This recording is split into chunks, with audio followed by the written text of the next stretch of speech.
Who Deserves Kennewick Man by Ashley Orlandi.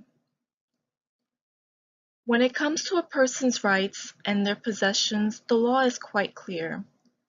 Violation of a person's rights and the taking of their property is illegal. But how does this apply to different groups' rights over ancient remains? The debate over who should have possession of Kennewick Man's 9,000-year-old remains is a complicated one.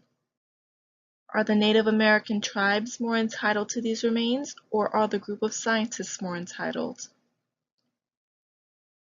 Throughout this course, I have learned a lot regarding this topic, but after some thought, I have decided that for me, Kennewick Man's remains should go to the scientists. Kennewick Man's remains were found along the bank of the Columbia River in Kennewick, Washington, on July 28, 1996. Not long after the age of the bones were determined did the battle for ownership of the remains begin between the groups of scientists and the Native American tribes.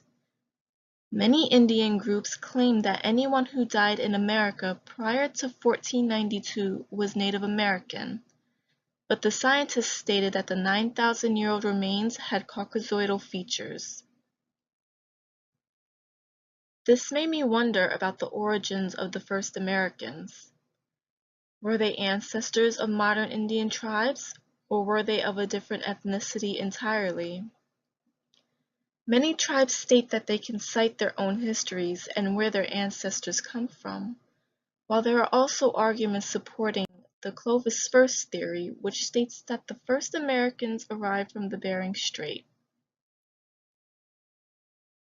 This method theorizes that the first peoples of America walked through the Bering Strait after the late Pleistocene glaciers began to melt as the Earth began to warm up while they were chasing after large prey.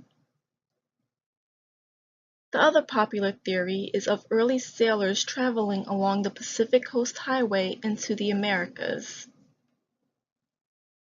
Many archaeologists believe that the earliest Americans were of multiple origins and migration points.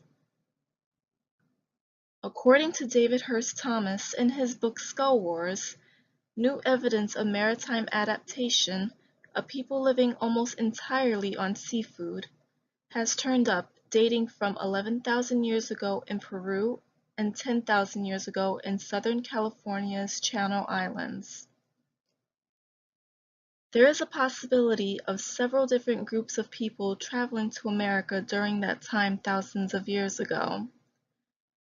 Who's to say that Kennewick Man wasn't a descendant of one of those different groups?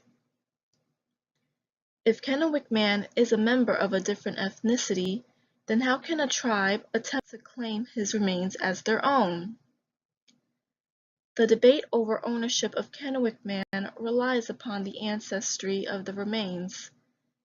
It is understandable that the Indian tribes do not want their possible ancestors' remains to be defiled in the same way that other ancestral remains have been. But the tribal members do not have authority over Kennewick Man's remains. The tribe cannot gain ownership of the remains without first proving lineal descent, which cannot be done without further testing done by the scientists. This is why I believe the scientists should have ownership of Kennewick Man in order to perform genealogical testing of the remains. If the tests prove that Kennewick Man is an ancestor to Indian tribes, then his remains should be returned to them. However, if the remains do not have a relation to any modern tribe, then they should stay in the custody of the scientists.